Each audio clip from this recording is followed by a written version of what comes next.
Amis du stockage et de la conservation, bonjour. Comme beaucoup d'entre nous, j'entends par nous tous ceux qui bricolent dans un atelier, dans un garage, dans un labo, que ce soit des modélistes, des mécaniciens, enfin beaucoup de gens qui font comme ça des choses relativement, on va dire, fragiles, hein, pas de la grosse mécanique.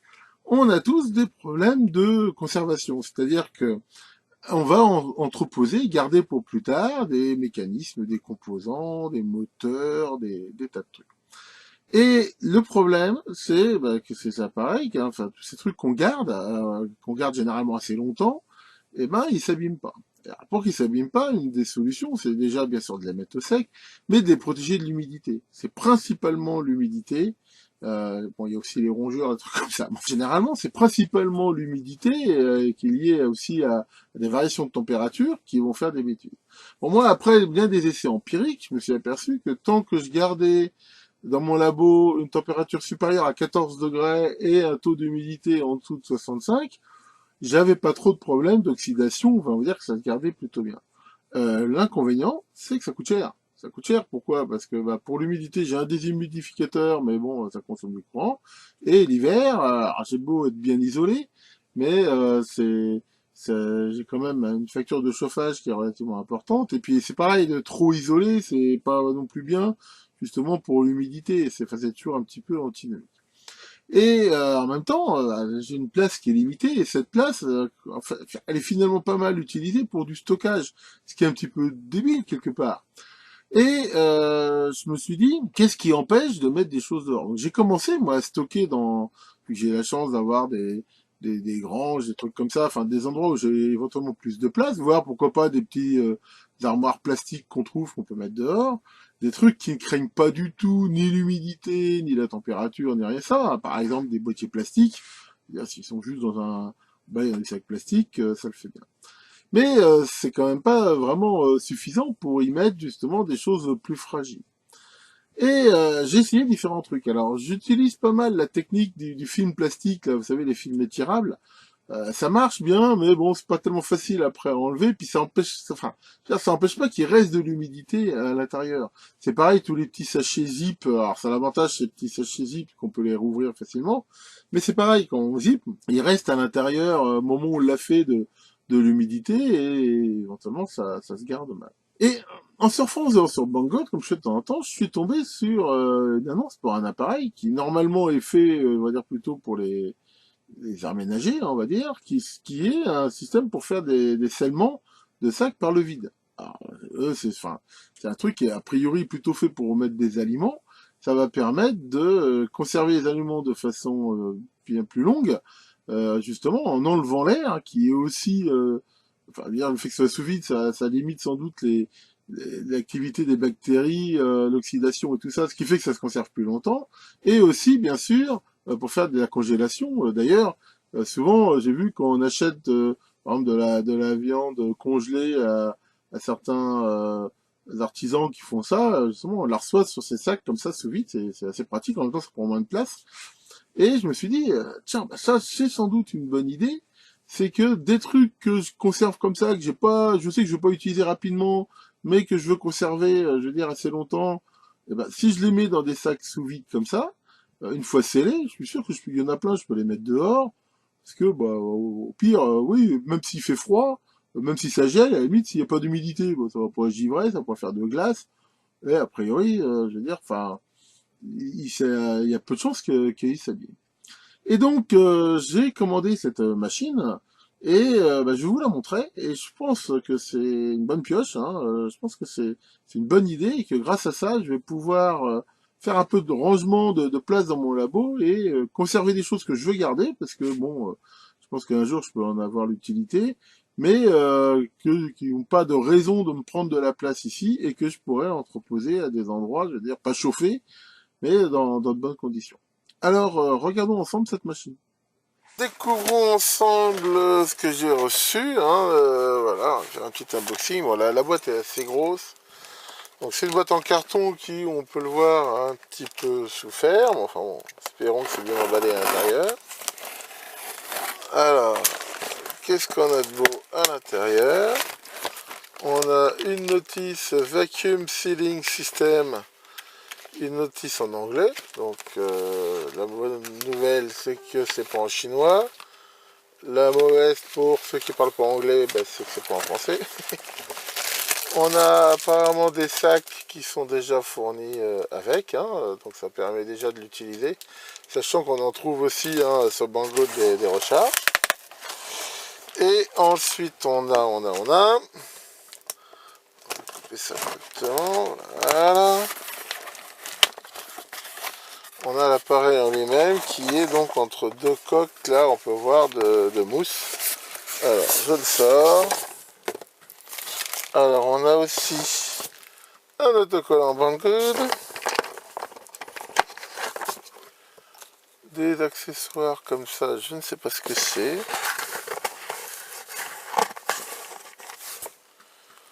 Et un certificat de qualité chinois. Bon. Alors on va regarder ça d'un petit peu plus près. Donc ça ressemble à une sorte de joint. On va voir à quoi ça sert. Ça aussi, j'ai aucune idée de ce que c'est. Ça ressemble à une sorte de pompe à vide.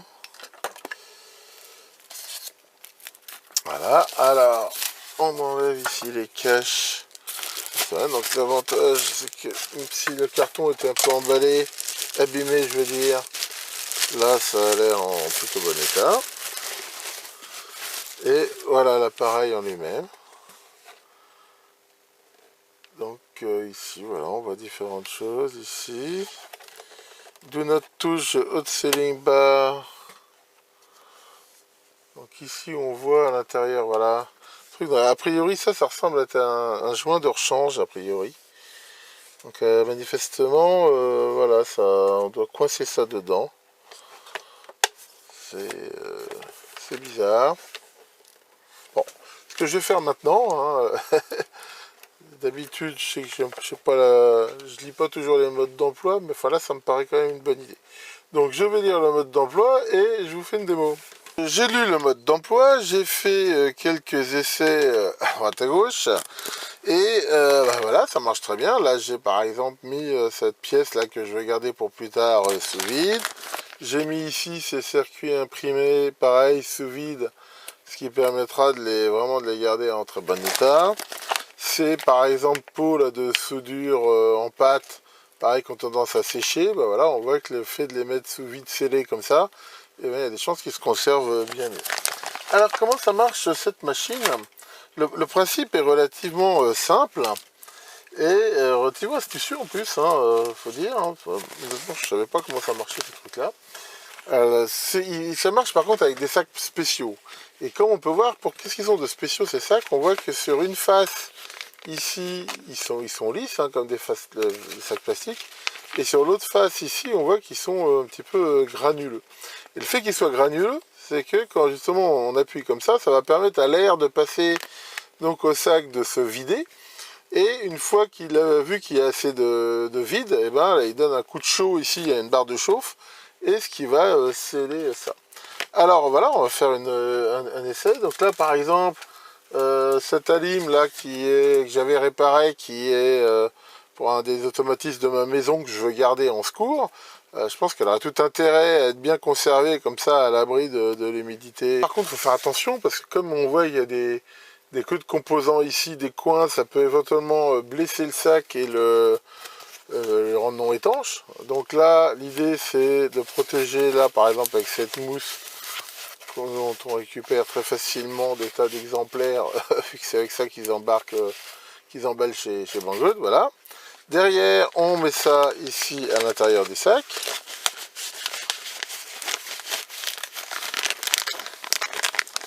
Et voilà le travail. Et maintenant, bah, on va mettre ça donc sur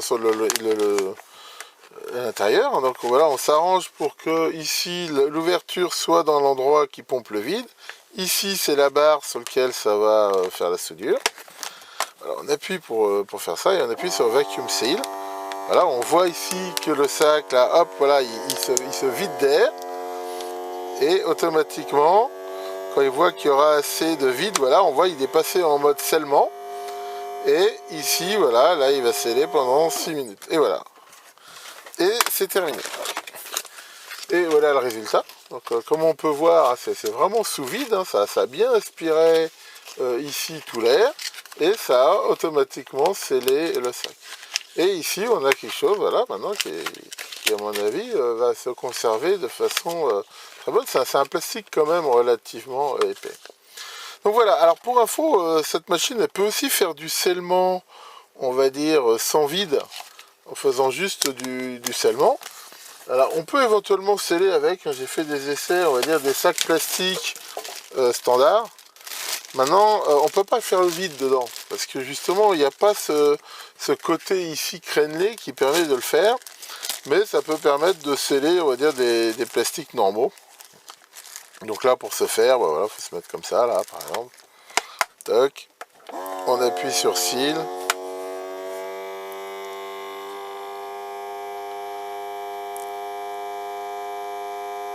Et voilà. Voilà, par exemple, là on peut voir, j'ai scellé ce plastique qui était un plastique normal, hein, sans avoir fait le vide dedans. Mais voilà, ça a bien marché. Donc ça, on peut utiliser ça, voilà, on voit que c'est vraiment bien soudé hein, ici. Donc on peut aussi s'en servir, comme on le voit, pour sceller, bon, on va dire n'importe quel style de plastique, de pochette plastique. Alors au niveau des réglages, c'est quelque chose de très simple. On peut régler le temps ici. Alors le temps, c'est le temps de scellement. C'est-à-dire combien de temps ça prend pour faire le temps de chauffe en fait de la barre.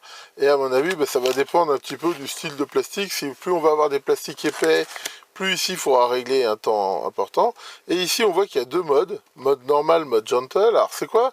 C'est la force du vide en fait. Le mode normal, ça fait, on voit un vide qui est relativement poussé, donc ça appuie ici sur les bords. En mode gentle, ça fait un vide moins poussé, et ça c'est surtout fait en fait pour la nourriture, pour avoir des nourritures qui risqueraient d'être complètement endommagées. Je sais pas si on va faire un gâteau ou un truc comme ça, si on met trop de vide, il va être complètement écrasé comme ça. Et voilà, et puis ici stop, à tout moment en fait on peut arrêter la machine. Donc voilà, hein, c'est quelque chose de très simple d'emploi. La qualité, elle est comme ça, c'est plutôt solide, hein, c'est assez bien fait. Pour finir, à quoi servent les accessoires qui étaient livrés avec? Alors la doc est pas très causante là-dessus, mais bon, en faisant quelques petites recherches internet, j'ai facilement trouvé la réponse. Alors bon, ça, en effet, c'est en effet un joint de rechange, hein, donc ça, faut le garder précieusement, puis si un jour il y a un problème, il faut le changer. Alors ça en fait, c'est un truc, ça sert à quoi? C'est, comme on peut le voir ici, il y a cette espèce de rigole ici, dans lequel il y a les deux trous ici qui font le vide. Alors quand on l'utilise avec des aliments, c'est-à-dire que c'est des choses où a priori, par exemple de la viande, des choses comme ça, dans lesquelles il peut y avoir a priori du sang, enfin de l'humidité, quand ça va aspirer pour faire le vide, ça risque d'aspirer aussi ces liquides, et il risque de rentrer dans la pompe à vide, ce qui bien sûr va faire des dégâts. Donc là, l'idée c'est que normalement il faut mettre ici cette rigole, et on met le bord du sac au-dessus, ce qui fait que quand ça coule, ça coule à l'intérieur, et ça permet, quand c'est plein, de la vider, et on peut la laver même dans le lave-vaisselle, d'après ce qu'il faut. Enfin, à mon avis, il faut toujours la laisser ici, ça gêne pas le fonctionnement de la machine. Alors ensuite, pour finir, ça c'est quoi? Alors il existe aussi des accessoires pour pouvoir faire le vide dans des bocaux, dans des bouteilles, des choses comme ça, hein, qu'on peut trouver. Apparemment c'est une sorte d'embout un petit peu standardisé pour ça. Et ça en fait c'est pour utiliser la pompe à vide. Dans ce cas-là, ce qu'on fait c'est que on le branche ici, là on voit qu'il y a une espèce de trou là pour pouvoir brancher ça, voilà. Et là ça permet en fait de faire le vide dans ces trucs-là. Et donc d'utiliser la même pompe à vide. Donc voilà, hein, alors dernier truc, on est obligé d'utiliser les sacs entiers? Alors j'ai fait un essai, par exemple, là voilà, j'ai mis un petit potentiomètre sous vide. Alors on peut en effet prendre des sacs comme ça et les couper, mais bon, il faut quand même laisser assez de place pour le faire. Et la machine est quand même très sensible, il faut vraiment que au niveau du scellement ici, ce soit bien à plat.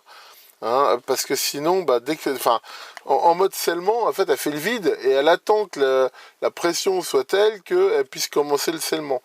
Donc, il faut vraiment qu'il n'y ait pas de fuite. Donc, si on fait des sacs trop petits, l'ennui c'est que ça se met à fuir. Et voilà, donc, mais bon, on peut quand même le faire ici, hein, comme on le voit. Là. Maurice, qu'est-ce qui t'arrive? Pourquoi t'as un truc pointu comme ça dans les mains? C'est pour pas qu'on puisse te mettre sous vide. Mais pourquoi tu veux que je te mette sous vide? T'as peur que je te mette sous vide et que je te stocke quelque part pour longtemps. Voyons, Maurice. Tout le monde t'aime bien. Pourquoi on ferait des choses pareilles? Allez, t'inquiète pas. Va plutôt jouer avec les voitures au milieu de la route là-bas. Ça t'occupera. Voilà pour cette machine, hein. Donc je pense que je vais commencer à mettre pas mal de choses, surtout des moteurs électriques, des trucs comme ça, qui me prennent pas mal de place, des transfos aussi, comme ça sous vide, et pouvoir stocker ça autre part. Comme d'habitude, je vais mettre un lien sur l'appareil en commentaire de la vidéo. Je mettrai aussi un lien sur les sacs qu'on peut trouver, hein.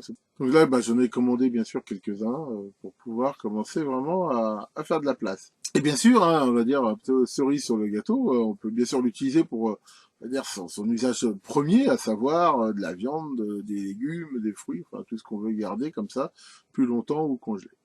Que le grand vacuum, Dieu du vide, vous protège de l'humidité et à très bientôt pour de nouvelles vidéos.